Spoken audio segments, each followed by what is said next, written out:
The question of extraterrestrial life has puzzled people for decades. Apollo 14 astronaut Dr. Edgar Mitchell, he was the sixth man to walk on the moon, and he says he's certain we are not alone in the universe. He's now speaking out about why he thinks the government actually knows this to be true. Former astronaut and scientist Dr. Edgar Mitchell is one of 12 men to have walked on the moon. I did grow up in Roswell, New Mexico, which was the site of the so-called Roswell incident, and was living there at the time that happened, even though there was a great deal of keep people quiet from the government. The lore for many years was that it was a UFO crash. July 1947, a mysterious explosion rocked Roswell, New Mexico. Strange debris was recovered from the scene. This is an actual bulletin of the time. Headline edition, July 8, 1947.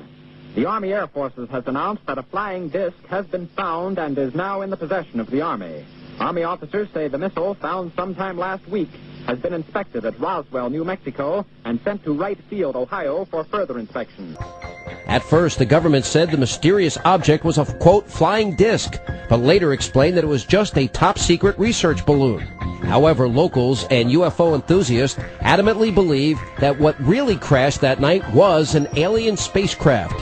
Adding to the intrigue is a deathbed admission from a public information officer on the case who said it was not only a government cover-up, but that bodies of space aliens were recovered from the site.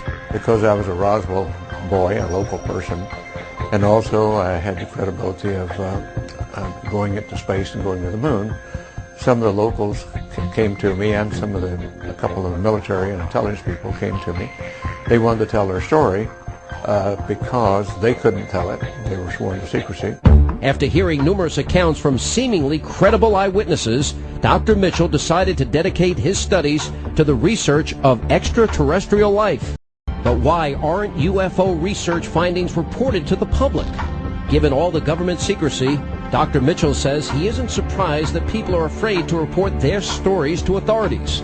Knowing many other military aviators who have had encounters with UFOs in the air and tried to talk about it, they were always debriefed by intelligence people and then told to shut up and don't say anything. But Dr. Mitchell is, quote, not the only astronaut to question the existence of extraterrestrial life. And the late Gordon Cooper, one of the original 7 Mercury astronauts, was also convinced we're not alone. One of the themes of his memoir, quote, Leap of Faith, is his belief in extraterrestrial intelligence. When he was at Edwards Air Force Base on duty before his selection, there was a UFO incident there that he observed, got some pictures of, and tried to report it, and did report it, but his pictures disappeared. Recently, Yolanda Gaskin spoke with Gordon Cooper. In this exclusive interview, Colonel Cooper spoke for the first time on television about his encounters with UFOs. I've read about this incident you had in 1951, and you said you saw literally hundreds of unidentifiable flying objects. Yes, they were flying quite high. How high we couldn't tell because we couldn't get anywhere near their altitude. But they were either very large craft way up or smaller craft still well above what we could get to. For a day and a half, all of this happened. But then no one wanted to talk about it. Well, we sent a report forward on it, and the answer that finally came back months later was they were probably high-flying seed pods, which didn't sound very logical. There are always a lot of excuses. There's always weather balloons. I've heard that one before. In 1951, you couldn't even get close to the things that were flying overhead. You or anyone else that was flying. They were faster, higher. 6 years later, Cooper again encountered a UFO. This one definitely was not a weather balloon. While supervising flight testing at Edwards Air Force Base, his military camera crew actually filmed an unidentified saucer-shaped object landing near the site. As they were sitting there filming, a little saucer came from, I say little saucer, it was a saucer, came flying over their heads, put down 3 little landing gear and landed right out on the dry lake bed. And they picked up their cameras and started over toward it, filming as they went. And when they got in fairly close to it, it lifted up, put the gear back in the wheel wells, tipped up, and took off at a great rate of speed. And so they came into my office and told me what had happened, and I sent them over to develop the film. and then had to go through all the proper regulations of reporting this, and we wound up having to send the film forward to Washington in the base jet airplane, and I don't know whether anyone's ever seen it since. Now, the vehicle that you just described, how similar was it to the very first sighting that you had back in 1951? Quite similar. It was basically the same plan-form vehicle. They were a double saucer lenticular. Years later, Cooper approached the United Nations with a proposal for a committee that would explore the UFO phenomenon. All right, now tell me about the letter to the UN. Well, the letter to the UN was in conjunction with a meeting that I had with Kurt Waldheim and the Security Council of the UN to try to encourage the UN to establish a committee to start comparing notes and data and information and to really look into all of this from an unbiased, neutral point of view. Here's a quote from your letter. I believe that these extraterrestrial vehicles and their crews are visiting this planet from other planets and are obviously a little more advanced than we are here on Earth.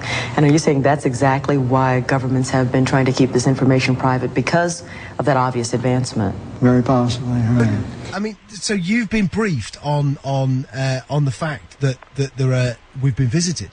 Well, I haven't briefed is one word for it. I have been involved in much of this work. Now, it's not my main work. It's not my main interest. But I have been deeply involved in certain committees and certain research programs with very credible scientists and very intelligent people that do know the real inside story. And I am not hesitant to talk about it. What is the real inside story? Well, I've just been telling you. We have been visited. Are we in regular contact, or was it a one-off crash, or...? Well, no, there's quite a bit of contact going on. I can't tell you because I don't know all the extent of it. I don't know all the inside details because that isn't my really main interest. But the fact that we have been visited, the Roswell crash was real, and a number of other contacts have been real and ongoing, is pretty well known to those of us who have been briefed and been close to the subject matter. I think we're headed toward real disclosure into some very serious organizations moving in that direction. You've had a long time to think about this. What do you think the impact will be on the world when it is finally mainstream news that there are alien beings that live outside this planet?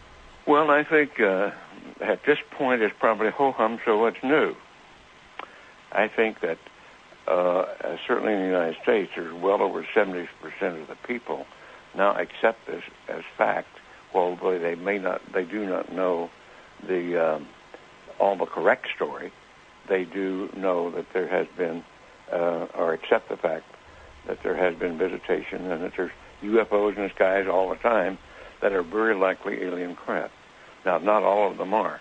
I suspect some of them are homegrown. I suspect that in the last 60 years or so, that there has been some back engineering and the creation of this type of equipment, but it's not nearly as sophisticated yet as what the apparent visitors have. So, as part of this, as part of you knowing about this, and also going public with it, are you worried for your own safety with this kind of stuff, or are you convinced that the no, I think those days are gone. That used to be a concern among the people on the inside, but I don't think they're knocking anybody off for that anymore or doing drastic things to them. What do you think the intent of the aliens is? Is it hostile or peaceful? No.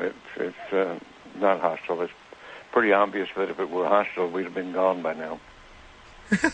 Really? I mean, what? We could have been. Wow. We had no defense, if that's what their real intent was. And what are we talking? What do they look like? Are we talking like, the traditional sort of... You've seen some of the pictures. The pictures that I know of, some of them are these little people that look strange to us. As far as I know, from my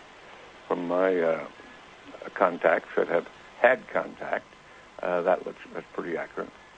Well, it wasn't your typical Washington news conference. 7 former U.S. Air Force personnel there to talk about UFOs and a string of incidents dating back to the 60s. Bizarre sightings of objects hovering over U.S. nuclear sites. UFO researcher Robert Hastings organized the event, and here's some of what he had to say. I believe, these gentlemen believe, that this planet is being visited by beings from another world who, for whatever reason, have taken an interest in the nuclear arms race which began at the end of World War II. Regarding the missile shutdown incidents, my opinion, their opinion, is that whoever are aboard these craft are sending a signal to both Washington and Moscow, among others, that we are playing with fire, that the possession and threatened use of nuclear weapons potentially threatens the human race and the integrity of the planetary environment. Well, retired Captain Robert Salas is one of those men. He was an intercontinental ballistic missile launch officer, and he was on duty back in 1967 at the Malmstrom Air Force Base in Montana when something happened he couldn't explain. He joins me now from Agoura Hills, California. Sir, thank you for coming in tonight. We appreciate this. Thank you, Mark. Thank you for having me. Take me back to that day in 1967. There you are down deep below in the earth, and you had a phone call from one of your colleagues. Pick up the story from there. Yeah, actually I had 2 phone calls. First call, they were talking about lights flying in the sky, doing very strange maneuvers, extremely fast speeds, and no noise. They were sure they weren't aircraft, and I even said, you mean like UFOs? And because I was not a believer in this subject then, and they said, well, sir, we can't explain it. So I more or less dismissed the call. I said, well, call me back if anything more interesting happens. And sure enough, about 5 minutes later, they did call back. This time, the main guard was very frightened. You could tell by his voice he was very scared. He had all the guards out there with all their weapons drawn.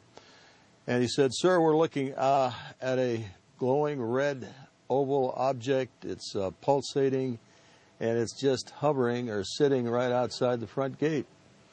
And he was scared to death, wanted me to tell him what to do next. I think I told him to make sure nothing comes in the perimeter fence. At that point, we disconnected the call, and I went to tell my commander about this, thinking that we possibly could be under some sort of an attack. Again, we were underground. We're obligated to stay down there, so neither of us could go up and take a look at this object. But at that time, when I started telling about the object, our missiles started going into what's called a no-go condition or unlaunchable condition. And what would it take to put your missiles into an unlaunchable position? Because I imagine that's something you wouldn't have happen normally. This is very rare. I was a missile launch officer for about 3 years in Montana, and very rarely did any of these missiles become disabled for any reason. Very reliable system. In this case, we had a way of querying the system, and what happened was the guidance and control system package failed. In other words, there was some kind of a signal sent to the guidance and control system that resulted in the shutting down of the missiles. So clearly you told your story to the authorities and obviously to the U.S. Air Force. I mean, what happened after this? Where did that story go, or did it stay below the ground where you were? Well, the next morning we were relieved. We were ordered to report to the squadron commander's office, helicoptered back to the base. The squadron commander was white as a sheet, assured us that this was not an Air Force exercise. And in addition, there was a member of the Air Force Office of Special Investigation there in his office. He wanted to make sure we signed non-disclosure agreements about this incident in particular. He said it was classified secret. We were never to talk about it again to anyone, including members of the military, etc. And after that, it was muffled. It was shut down. So why we were never to talk about it again. Why are you talking about it now? You know, a group of you went out to Washington to tell the story. Why are you doing this? Well, I'm able to do this now through the Freedom of Information Act. I was able to get a similar incident declassified. I thought it was my incident at the time when I did that, so I started speaking publicly. It turns out later I found out it wasn't my incident. There was another incident that had happened a week earlier, and that is well documented. And the reason we're talking about it now is because so many of these ex-military people have come forward, told us these stories, have in some cases have witnesses to back them up in some documents. We have this available to the press. We want the press to look into this with a critical eye. We all signed affidavits affirming the truth of these stories, and we think that the government needs to be open about this. Close encounters with UFOs. Is national security on the line? High-ranking government and military officials from around the world have seen what you won't believe, and they risk their reputations to make the case. Good evening. A historic occasion will take place in Washington on Monday. Former high-level government employees, military officials, and pilots from all over the world will come together. They'll discuss their own UFO sightings and encounters, and they'll do it at the National Press Club in the nation's capital. Some of them will share their stories for the first time. This group has gathered together to call on the United States government to take an active role in investigating cases involving unidentified flying objects. That's the topic of our program tonight. Our panel here in Los Angeles, Fife Symington, the former governor of Arizona, who in 1997 ridiculed an infamous UFO sighting by thousands of people in his state and later admitted that he himself saw a craft. James Fox, the filmmaker who is the executive producer of the award-winning feature-length documentary Out of the Blue, the definitive investigation of the UFO phenomenon. Colonel Chuck Halt, United States Air Force retired, was the deputy base commander of Brentwaters Woodbridge, a U.S. military base in Suffolk, England. And in 1980, Chuck and his patrol investigated an internationally known UFO encounter in Rendlesham Forest, close to the Brentwaters Woodbridge case. Sergeant Jim Penniston, U.S. Air Force retired, was a Woodbridge security supervisor at that base in 1980, says he sat with a UFO on the ground for 45 minutes before it hovered above him and shot into the air at an unearthly speed. And in Copenhagen, Denmark, is Nick Pope. For 21 years, Nick was a government official for the British Ministry of Defense. From 91 to 94, he ran the British government's UFO project at the Ministry of Defense, where he researched and investigated the UFO phenomenon for the British government. Fife, are we now saying that the United States is taking this seriously, or is this just an event? I think the United States is taking it seriously, and they need to. It's long overdue. The issues that James has so courageously tackled with his production deals with really the very top sightings around the world, and he's brought this group together for this press conference on Monday, and I think it's a great public service that he's providing. And you're going to moderate it, right? I'm going to moderate it, yes. You were certainly a skeptic, right? Originally, I was a skeptic. And what changed yourself with sighting? Well, I was part of the Phoenix the Lights Over Phoenix event back in 1997. And I saw a wedge-shaped craft of enormous proportions fly over what we call the Squaw Peak area in Sunny Slope in Phoenix the night of the event, and it was something to behold. Sounds like something out of a movie. UFO encounters here on Earth. But that's exactly what firefighters are now training for. Only on ABC 15, Christopher Stein shows us the disaster guide you'll be talking about. Sightings like the Phoenix Lights have generated questions and made believers out of skeptics. And this 600-page guide may lend credibility to UFOs. It's the Fire Officer's Guide to Disaster Control and said to be found in firehouses across the U.S. The book covers everything from fires to floods, but it's Chapter 13 that takes an unusual twist in firefighting techniques titled Enemy Attack and UFO Potential. It would not be remiss to give some thought to the part that fire departments might play in the event of the unexpected arrival of UFOs in their communities.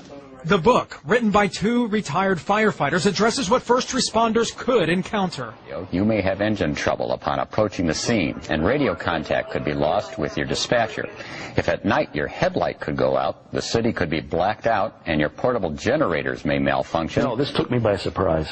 Believers like Jim Mann see the book as an opportunity. This is a real phenomena that we should deal with seriously. So, is it for training purposes, or is it enough to warrant a UFO education red alert? This is something that could really happen in our lifetime. Robert Dean has a list of credentials a mile long. He served 4 years from 1963 to 1967 at Supreme Headquarters Allied Powers, Europe, the military arm of NATO. He was an intelligence analyst with a cosmic top-secret clearance. Well, Don, it began for me in 1963 when I was assigned to the Supreme Headquarters Allied Powers in Europe. I arrived in the summer of '63 and I was assigned to the Operations Division. I was further assigned to what we call SHOC, the War Room, the Supreme Headquarters Operations Center. And at that time I was given a cosmic top-secret clearance, which was and still is the highest level of security access that NATO has. When I was assigned to the War Room, I learned that a study had been initiated in 1961, and everybody was talking about it. They were gossiping about it. And the subject was UFOs, and that intrigued me a bit. When that study was concluded in 1964 and it was published, and I was still working in the War Room at that time, I had access to this document. I had a chance to read it. And having been exposed to it, I must tell you honestly that my life has never ever quite been the same. Because I read first-hand reports, verifiable NATO military material that indicated that the UFOs were not only real, but they represented something far beyond anything I had ever imagined before. When the study was concluded in '64, they concluded that there were 4 different groups apparently coming and visiting us. Out of those 4 different groups, one group looked exactly like we do, so much so that they could sit beside you in a restaurant or in an airplane or in a theater, and you'd never know. And that particular point bothered the military guys a lot. The point being that some of these people from somewhere could be walking up and down the corridors of SHAPE headquarters, or they could be walking up and down the corridors of the Pentagon. One day at lunch, a lieutenant colonel made the remark, he says, Jesus, do you realize they could even be in the White House? And there was a little forced laughter at that point, I remember, because a lot of us over the years have had some misgivings about the occupants of the White House. But the point I'm making is that the idea that aliens could be here in our midst bothered the military, because if you're not paranoid when you go into the service, you're certainly trained very quickly to be so. It's the nature of the military mind, I think, to be paranoid. But that was only part of the story. The SHAPE conclusions in '64 were that there were 4 groups that we knew of. They were apparently interplanetary. Some very likely were interstellar. They even concluded that some of them could be intergalactic. When I retired in 1976, many of our military people knew at that point that we were not simply dealing with visitations from people from other planets or star systems. They had concluded by '76 that some of these visitors very well might be multidimensional in their source. The evidence that we had collected and the evidence that they had repeatedly demonstrated to us, and that's no accident. It became very clear after a time that there was a program or a process of some kind underway, that they had demonstrated over and over and over again that they apparently were able to manipulate matter and time.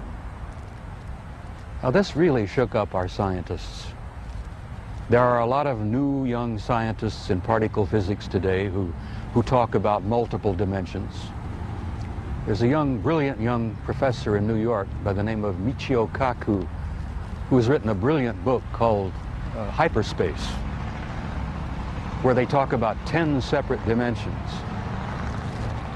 I'm not enough of a physicist to try to explain to you what a dimension is, but the idea that there could be intelligences from somewhere else, from other dimensions, coming and going into our reality. It's been quite a shakeup in traditional science. I guess I speak out openly and bluntly about this because I feel so strongly about it. I violate my security oath every time I speak about it. I do it intentionally and I do it on purpose because I feel so strongly that the American people not only have a right to know the truth, but they have a need to know the truth. The truth, Don, apparently is simply this, that we're not alone, we've never been alone. We are apparently part of an infinite universe filled with intelligent life. I find that exciting. It doesn't frighten me. The SHAPE study concluded in '64 that if they, whoever they were malevolent or hostile, that they could have taken this planet and cleaned it up and eliminated us, turned us into dog food or whatever, a long, long time ago. That the historical evidence indicates that they've been with us a long time, and I've concluded that we had what I like to call an intimate interrelationship with at least one of those groups, the group that looks exactly like we do. And that point is I don't like the word alien. I don't think the term alien is appropriate at all here. I like to refer to them as family. We're related to them. I think they had a hand in our being here. And I think the time has come where we're about to meet our extended family. It's going to be very soon, and the people are not ready. And one of the reasons I do speak out so bluntly and so openly is if in some small way I can help people get prepared for this. Because I believe that this reality, once we have accepted it and understood it and gone beyond the fear, will bring about an expansion of consciousness in the human race that will truly help us and prepare us to go out there and take our rightful place in that infinite community of life.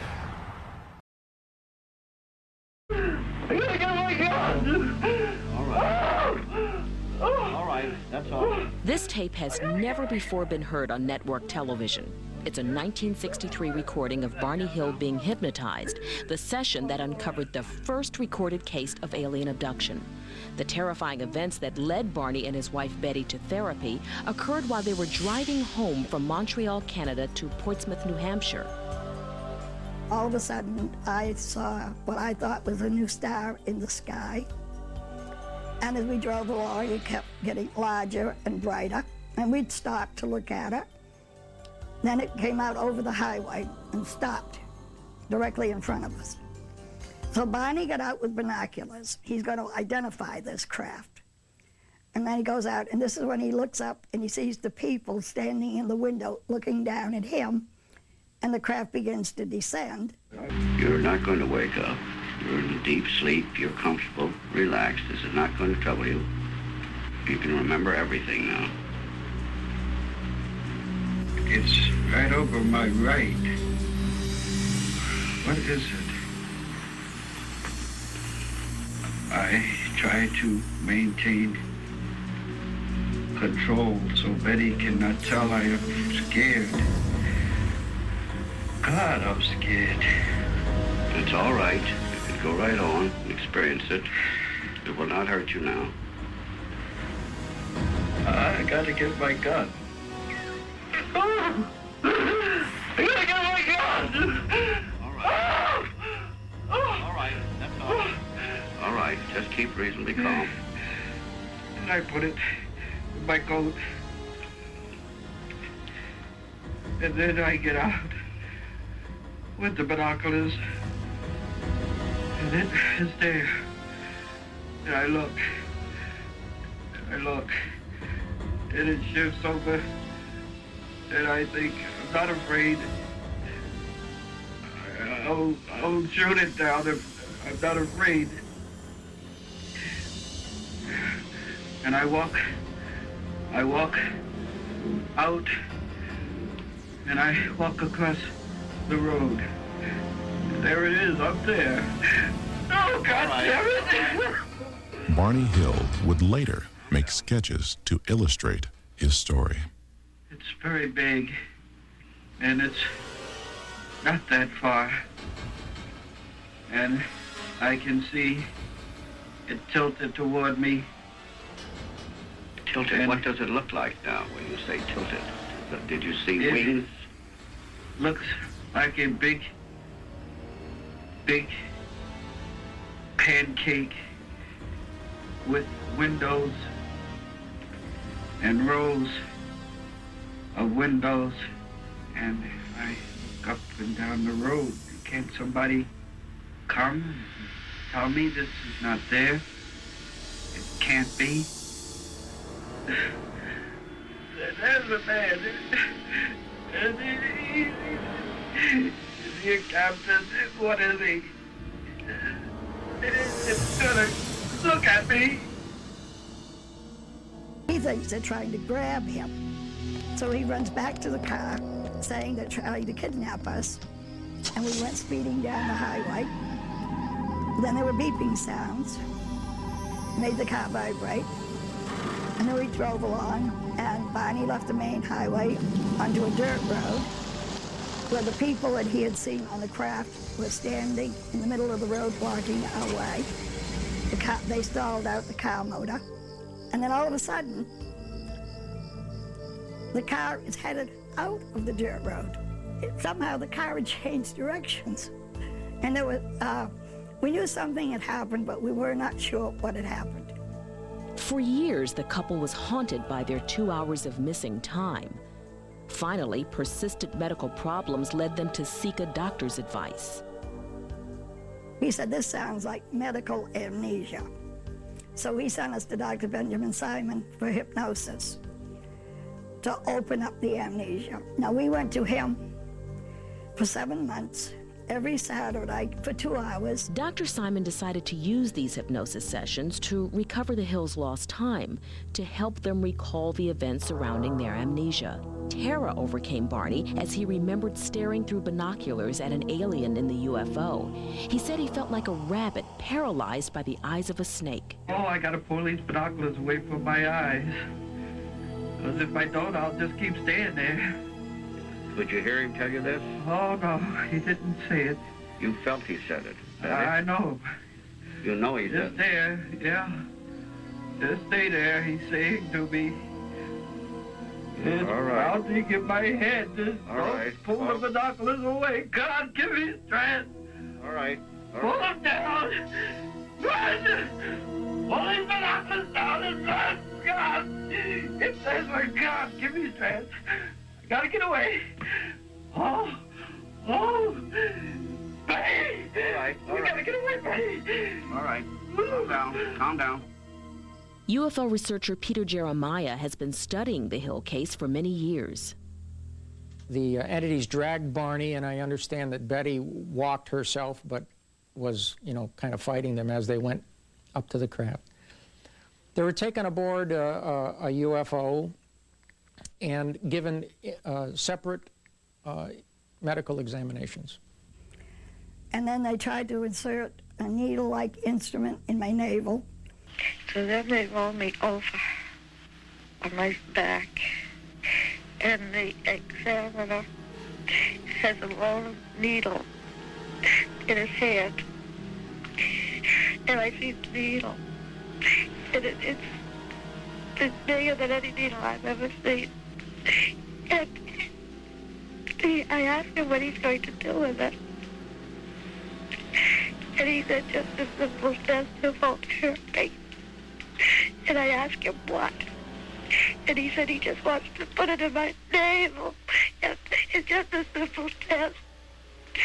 And I tell him, no, it won't hurt. Don't do it. Don't do it. And he said, no, it won't hurt. And he sticks a needle into my navel. And I'm crying, and I tell him it's hurting, it's hurting, it's hurting. Take it out. And then the leader, he goes over and he puts his hand, runs his hand in front of my eyes, and he says, I'll be all right. I won't feel it. And all the pain goes away. She asked what's going on. They said a pregnancy test. Amniocentesis was not heard of back then. Now it is. By this time, they kept telling us that, don't be afraid, we're not going to harm you. As soon as the exams are over with, we'll take you back to your car and you can be on your way home. Thanks to a best-selling book, Betty and Barney's story received worldwide attention. And as the first abduction victims to go public, they became an inspiration for others who felt they too had similar encounters. When our experience became known, we were contacted, and this is still going on, by people who say, I've been abducted, I've been on board a UFO. I think the reason it still interests people is because the phenomenon hasn't gone away. Here we are, you know, we're 30-plus years after the event, and we still have people knocking on our doors saying, hey, I had an hour and a half time go away. It's still there.